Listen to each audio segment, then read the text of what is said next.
네, 여러분 안녕하십니까? 저는 오늘 이 시간에 언약의 사자에 대해서 여러분께 말씀을 드리겠습니다.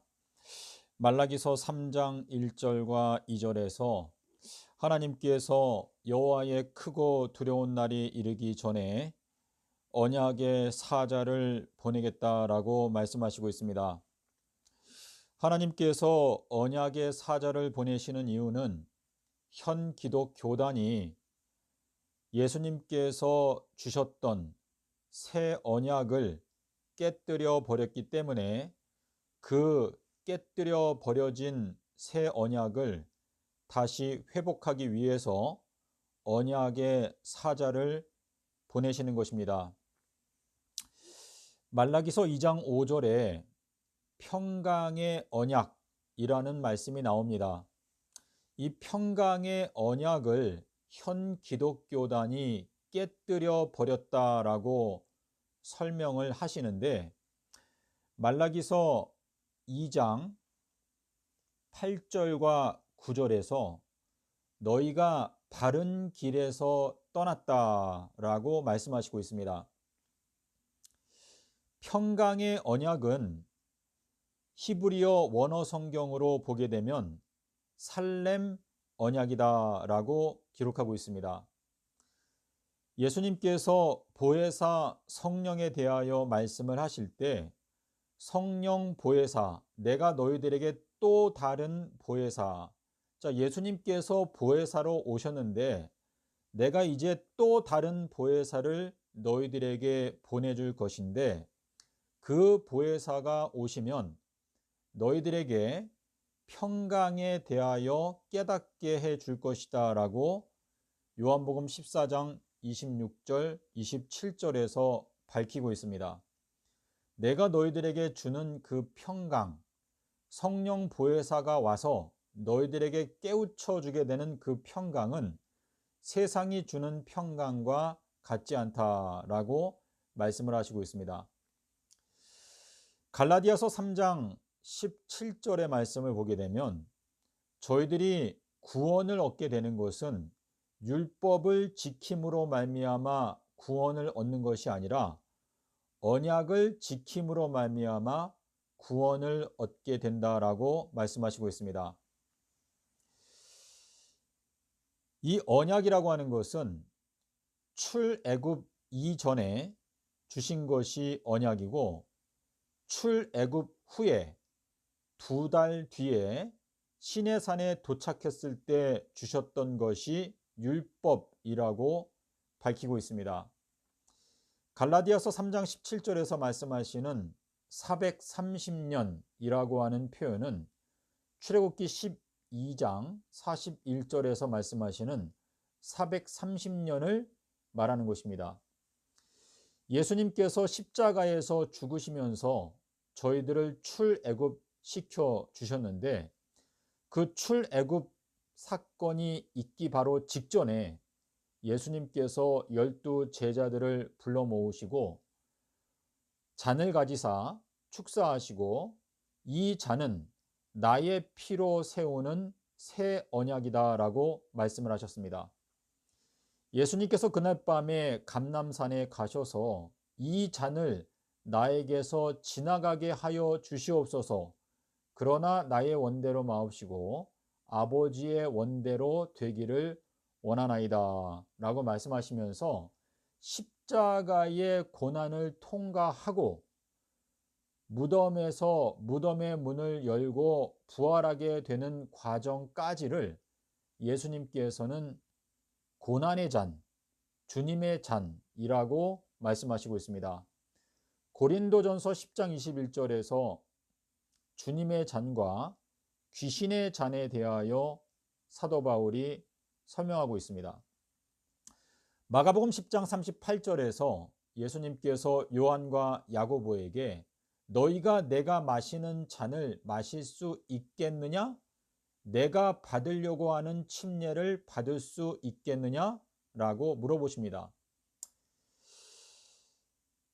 로마서 6장 5절에서 예수 그리스도와 같은 모양으로 합하여 침례를 받는 사람은 예수 그리스도의 부활하심과 같이 부활할 수 있다라고 말하고 있습니다. 예수님께서 마셨던 잔, 예수님께서 받으셨던 침례는 바로 삼낮 삼밤 땅속에서라고 하는 잔이었습니다. 예수님께서 부활하셨을 때 아비벌 18일 날 요한복음 20장 19절과 21절에서 너희들에게 평강이 있을지어다, 너희들에게 살렘을 주노라 라고 선포하셨습니다. 이것이 바로 살렘 언약이 완성되는 단계를 말씀하신 것인데, 예수님께서 아비벌 14일에 죽으시고 15, 16, 17일까지 땅속에서 지내시고 18일 날 부활하셔서 평강을 선포하셨습니다.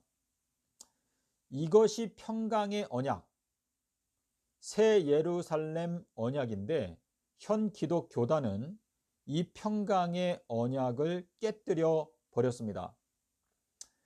말라기서 2장 5절에서 말하는 그 평강의 언약을 다시금 회복하게 되는 사명이 바로 엘리야의 사명인데, 누가복음 1장 79절에서 엘리야가 성도들을 평강의 길로 인도하여 줄 것이다 라고 말하고 있습니다.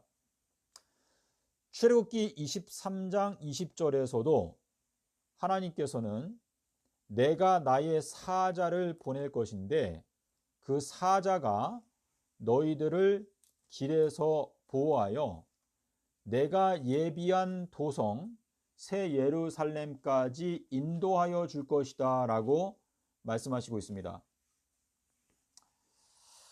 자, 여기 그 복음교역자 20페이지에 있는 내용을 제가 여러분께 읽어 드리겠습니다. 모세는 언약의 사자로 택함을 입었을 때 그대는 백성을 위하여 하나님 앞에 있으라고 하는 말씀을 들었다.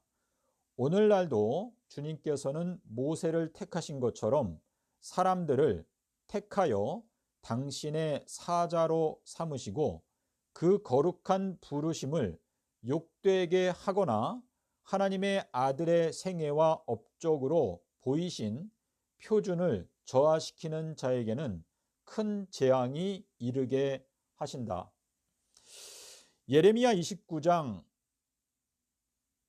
9절에 보시면 하나님께서 말씀하시기를 너희들을 향하여 갖고 있는 나의 생각은 내가 아나니 곧 재앙이 아니요 평강이다, 살렘이다 라고 말씀을 하시고 있습니다.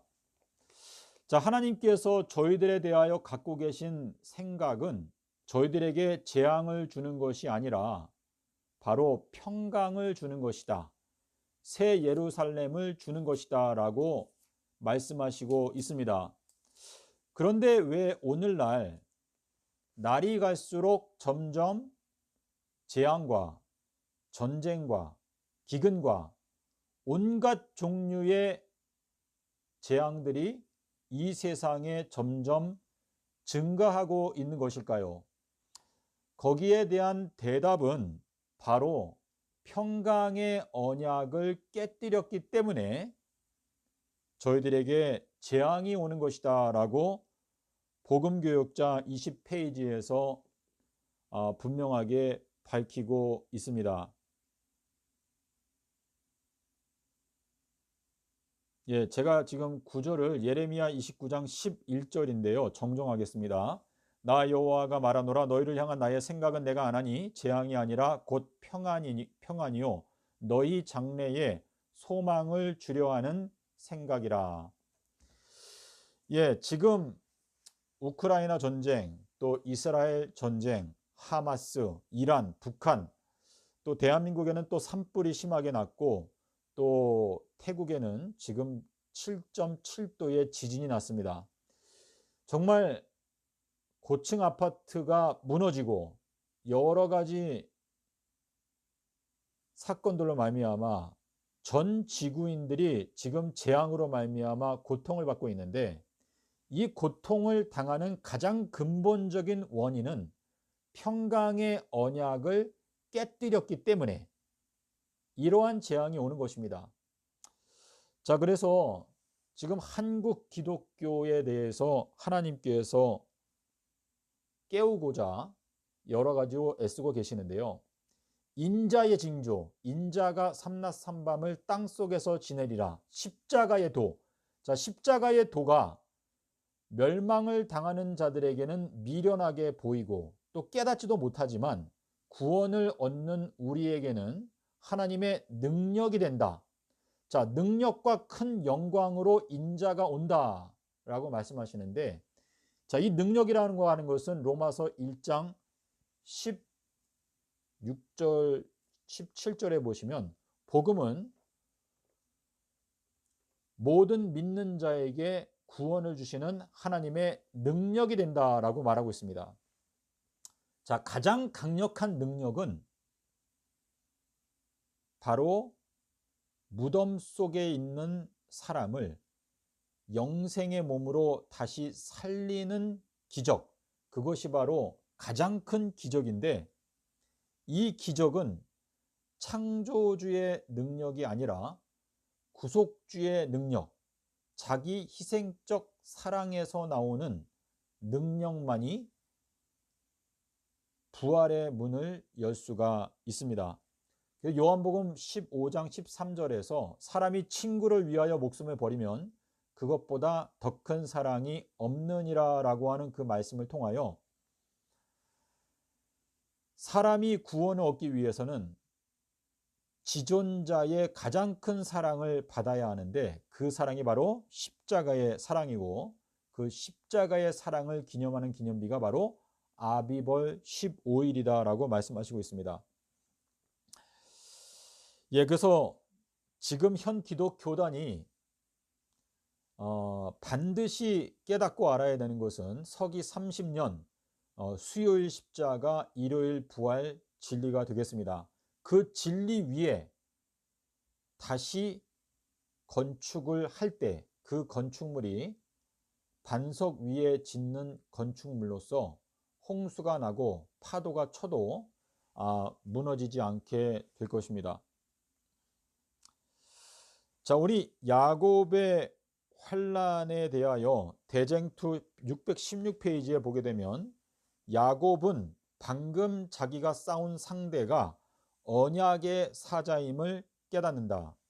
자, 이 언약의 사자가 증거하는 진리는 바로 평강의 언약, 삼낮 삼밤 땅속에서 새 예루살렘을 3000년 동안 건축한다. AD 30년부터 AD 3030년까지. 자, 그래서 평강의 언약을 선포하는 언약의 사자. 그래서 엘리야가 전파하는 메시지, 주님의 길을 곧게 하라. 주님의 길은 삼낮 삼밤 땅속에서. 예, 그래서 지금 현 기독교단이 지금 야곱의 환란을 통과하고 있는데, 야곱이라고 하는 그 단어 자체가 발자국, 발자취. 자, 예수님의 발자취. 자, 가룟 유다는 자기의 발꿈치를 높이 들고 예수님의 발꿈치를 들지 않았다. 자, 예수님의 발꿈치 대신에 자기의 발꿈치, 자기의 발자국을 높이 치켜들었다 라고 하는 그 말은 예수님께서 닦아놓으신 영생의 길을 거절하고 대신에 금요일 십자가서를 높이 치켜들었다 라고 하는 의미가 되는 것입니다. 자, 우리 누가복음 2장에 보게 되면 예수님께서는 인자로서 태어나셨습니다. 사람의 아들로서 태어나셨는데 누가복음 2장 34절에서 인자는 비방받는 징조로서 태어났다. 자, 인자, 사람의 아들이 태어났는데 그 사람의 아들이 수많은 사람들로부터 반대, 비방, 조롱을 받는 징조로 태어났다 라고 말하고 있습니다. 근데 이 인자의 징조가 바로 인자가 삼낮 삼밤을 땅속에서 지내리라. 그리고 예수님께서는 이것을 요나의 징조라고 말씀을 하셨습니다.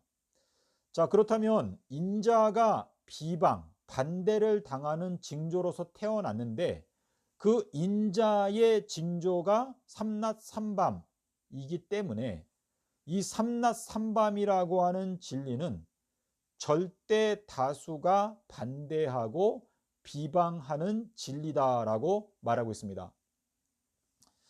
자, 세상 끝에는 무슨 징조가 있겠습니까? 인자의 징조가 번개처럼 비추게 될 것이다 라고 예수님께서 대답을 하셨습니다. 자, 지존자, 시편 91편에 보면 지존자가 나오는데 엘 요나. 자, 요나는 여성 명사이고 남성 명사는 엘 요운인데요. 자, 엘이라고 하는 것은 위쪽에 또는 높은 곳에라고 하는 뜻입니다. 그래서 엘 요나라는 이 단어가 지존자라고 하는 뜻인데 문자 그대로 번역하게 되면 높은 곳에 계신 비둘기라고 하는 의미가 됩니다. 그래서 이 지존자의 징조가 바로 삼낮 삼밤 땅속에서인데요. 요한복음 3장 27절에 보면 사람은 하늘이 허락하는 것 외에는 받을 수가 없다. 자, 근데 마태복음 16장에 가니까 하늘이 허락하는 단 한 가지 징조가 있는데 그것이 바로 삼낮 삼밤 땅속에서다라고 말씀하시고 있습니다.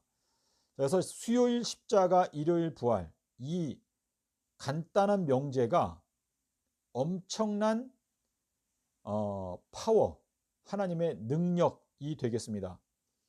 금요일 십자가설, 예수님이 금요일 날 돌아가시고 일요일 날 부활했다라는 그 거짓된 교리는 삼낮 삼밤을 비방하고 반대하는 거짓된 교리가 되겠습니다.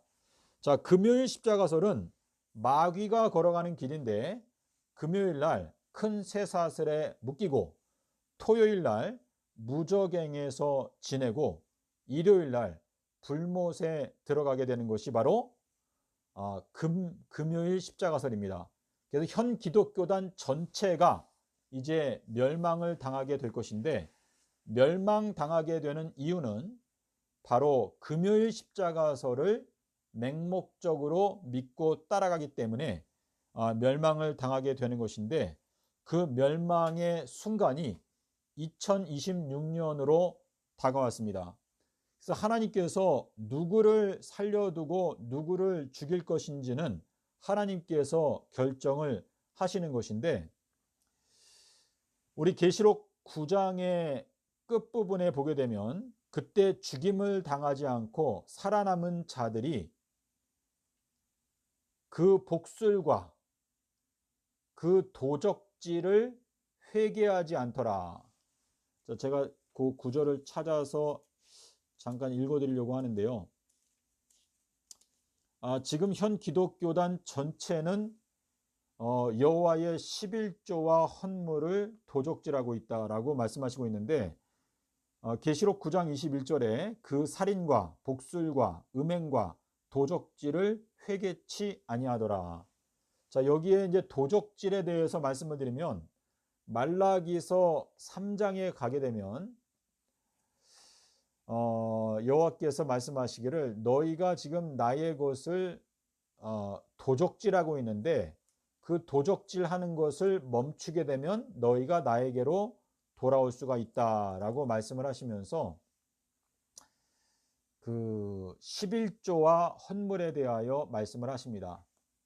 그래서 지금 현 기독교단은 본인들은 11조와 헌물을 여호와 하나님께 드리고 있다라고 생각하고 있지만 사실상 평강의 언약을 깨뜨려 버린 현 기독교단 전체가 여호와 하나님의 뜻을 반역하고 있기 때문에 사실상 평강의 언약을 회복하는 주님의 그 회복 사업을 위하여 헌금과 11조를 바치지 아니하면 그것은 여호와의 것을 도적질하는 것이다 라고 말씀을 하고 계시는 것입니다. 자, 그래서 주님께서 지존자 하나님께서 요나이시고, 그리고 예수님께서도 비둘기 성령을 받았기 때문에 요나의 아들이시고, 또 우리들에게도 요나의 아들이 되라고 말씀을 하고 계시는 것입니다. 자, 그래서 지금 요 내용만 말씀을 드리겠습니다. 요나의 아들이 받는 축복. 요나의 아들아, 어린 양들을 먹여라. 자, 여기에 나오는 이 어린 양이라고 하는 단어는 계시록에만 나타나는 어린 양의 아내 할 때 그 어린 양과 같은 단어입니다. 자, 요나의 아들아, 네가 목자하다. 요나의 아들아, 너가 복이 있다. 요나의 아들아, 너에게 계시가 열렸다. 요나의 아들아, 내가 교회의 기초다. 요나의 아들아, 내가 음부의 권세를 이긴다. 자, 음부의 권세는 삼낮 삼밤이죠.